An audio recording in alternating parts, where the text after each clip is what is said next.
بچیوں زندگی کی خوبصورتی ہر انسان چاہتا ہے، اور یہ صرف در مصطفیٰ سے ملے گی۔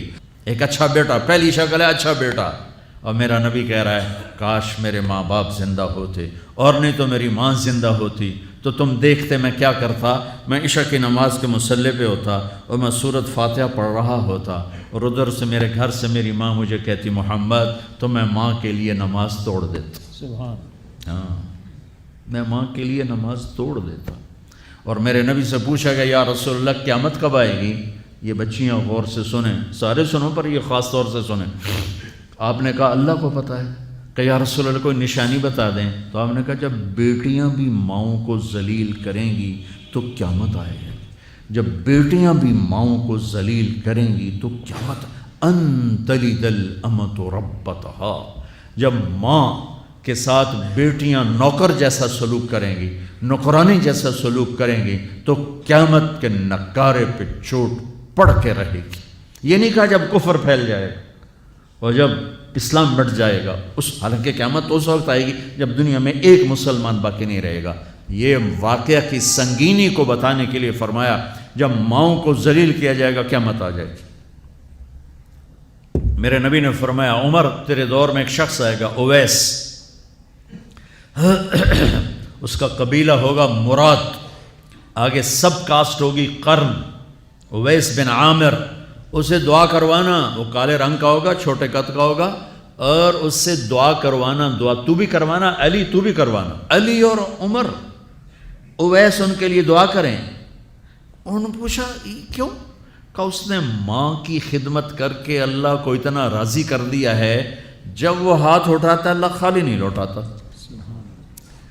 اللہ کی قسم عمر و علی کو اویس کی دعا کی ضرورت نہیں تھی، امت کو پیغام دینا تھا کہ مائیں ذلیل ہو رہی ہیں آج، اور باپ جوان اولاد سے چھپتے پھر رہے ہیں، تو میرے رب میرے نبی نے یہ آگے پیغام دینا تھا کہ نبی ہو کر رسول ہو کر کہہ رہے ہیں کاش ماں ہوتی تو میں اس کے لیے نماز توڑ دیتا۔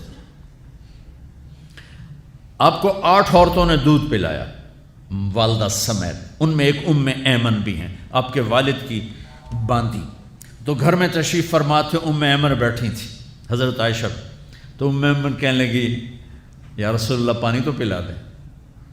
تو اللہ کے نبی ایک دم اٹھے، تو حضرت عائشہ ناراض ہو گئی، ایمن اللہ کا رسول کو کہتی پانی پلا، تو اور کیوں نہ کہوں، میرا بیٹا ہے، میں نے دودھ پلایا ہے۔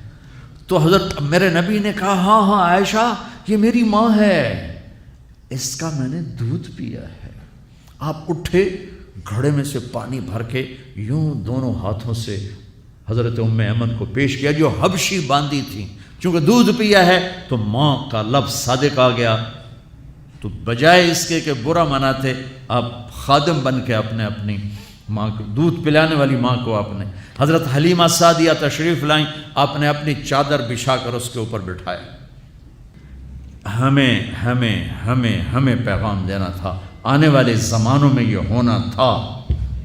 سبحان اللہ۔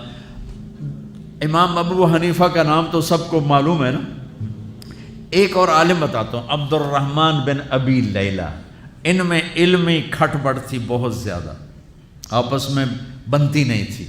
تو ابو حنیفہ جیسی ہستی جن کے کروڑوں فالوور آج ہیں، ان کی ماں کہتی نعمان یہ مسئلہ ہے، جا کے عبد الرحمن سے پوچھ کے آ۔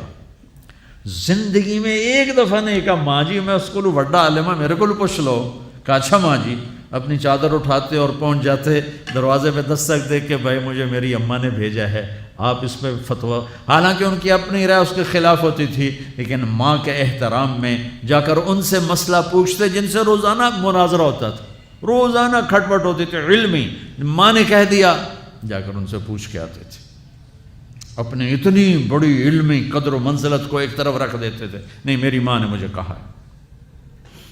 تو آپ سب نوجوان ہو، ماں باپ زندہ ہیں تو ان کی دعا لو، آہ نہ لو، دعا لو۔